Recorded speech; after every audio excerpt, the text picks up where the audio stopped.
Todos sabemos que la vida está llena de eventos inexplicables, situaciones que desafían la lógica y sucesos que activan nuestra curiosidad. Por ejemplo, existen coincidencias en el mundo que simplemente dejan más incógnitas que respuestas. Todos hemos escuchado del hundimiento de la famosa embarcación que se estrelló con un iceberg en el mar Atlántico Norte. Usted dirá, claro que sí, usted está hablando del Titanic. Pero no, yo me refiero al Titán, el crucero ficticio de la novela Futility de Norman Robertson, escrita en 1898, 14 años antes de la tragedia del Titanic. En la obra, Robertson describe el desastre de un crucero de lujo e incapaz de hundirse llamado el SS Titán, que al chocar con un iceberg se hunde en las aguas frías del Atlántico Norte. La novela pasó desapercibida hasta que varios lectores empezaron a notar asombrosas similitudes entre ella y el desastre náutico más famoso de la historia. Por ejemplo, el libro relata que el Titán, al igual que el Titanic, no llevaba una cantidad suficiente de botes salvavidas, razón por la que cientos de personas mueren. Ambas naves volaban la bandera británica. El Titanic había zarpado de Inglaterra a Nueva York, mientras que el Titán zarpa de Nueva York a Inglaterra.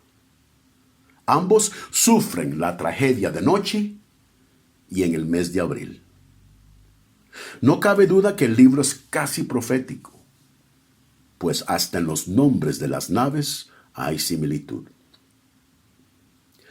Otro paralelismo que nos deja muy inquietos es el de los presidentes de Estados Unidos, Abraham Lincoln y John Kennedy. Lincoln fue elegido al Congreso en 1846, mientras que Kennedy es elegido al Congreso en 1946, 100 años aparte.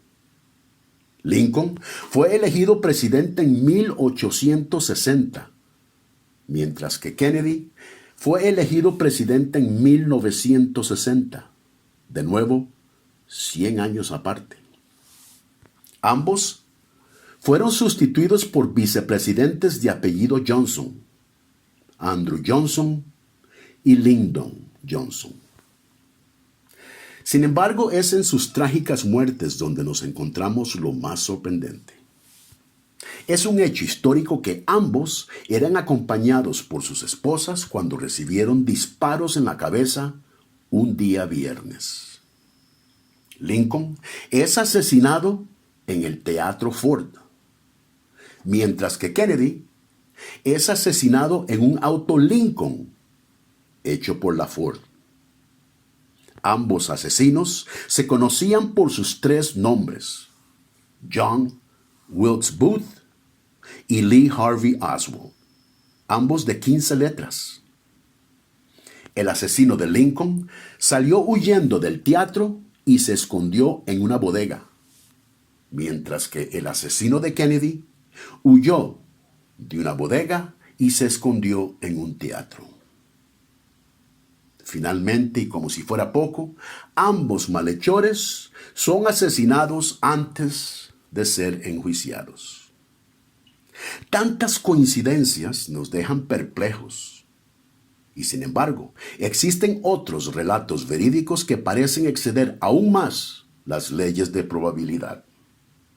En 1937, mientras barría una calle de Detroit, Joseph Figlock fue golpeado en la cabeza por un bebé que cayó de un cuarto piso. La caída fue amortiguada de tal manera que ambos salieron prácticamente ilesos. Pero ahí no termina la cosa. Un año después, barriendo otro callejón en la misma ciudad, Joseph Figlock es nuevamente golpeado en la cabeza por otro bebé que se caía de un cuarto piso y que, aunque sufrió fracturas, logró recuperarse. Inexplicablemente, Figlock se convertía en un héroe accidental por segunda vez. ¿Y qué tal el increíble relato de Tsutomu Yamaguchi, quien el 6 de agosto de 1945, mientras se encontraba en un viaje de negocios en la ciudad de Hiroshima, es sacudido por una enorme explosión a las 8:15 de la mañana? Yamaguchi ignoraba por completo que la primera bomba atómica había sido detonada a solo 3 kilómetros de donde se encontraba. Herido y algo traumatizado, 3 días después decidió regresar a su pueblo natal de Nagasaki, donde a las 11 de la mañana fue nuevamente sacudido por la explosión de la segunda bomba atómica que acababa de caer a 3 kilómetros de distancia. Yamaguchi sobrevivió nuevamente, convirtiéndose en la única persona reconocida por el gobierno japonés como superviviente de ambas explosiones atómicas. Yamaguchi murió en el 2010 a la edad de 93 años. Finalmente, la historia de la enfermera Violet Jessel es totalmente asombrosa. En 1911, Violet trabajaba en el transatlántico británico Olympic cuando éste colisionó con un buque de la Marina Real. A pesar de haber sido perforado, el Olympic logra regresar al puerto y Violet sale ilesa. Asombrosamente, un año después, la enfermera es contratada para el viaje inaugural del Titanic, donde resulta entre las 712 personas que fueron rescatadas del naufragio. 4 años después, en 1916, Violet se une a la tripulación de otro transatlántico, el Britannic, donde el 21 de noviembre es hundido al chocar con una mina submarina. La enfermera es una vez más rescatada en un bote salvavidas, ganándose el apodo Miss Inhundible. Amigos, estos son solo unos de cientos de relatos de casualidades que nos revelan que a veces, la realidad es más extraña que la ficción. Que existe una frágil línea que separa el caos del orden. Y que el destino, a veces, muestra un oscuro sentido del humor. Bienvenidos a Logos, Ética, Evidencias y Razones. ¿Qué opina usted de estos increíbles relatos? ¿Tiene usted uno que quiera compartir? Háganoslo saber en los comentarios. Aquí en Leer nos interesa saber su opinión sobre este y todos los demás segmentos. De parte de todos aquí en el canal, una vez más les doy las gracias por acompañarnos.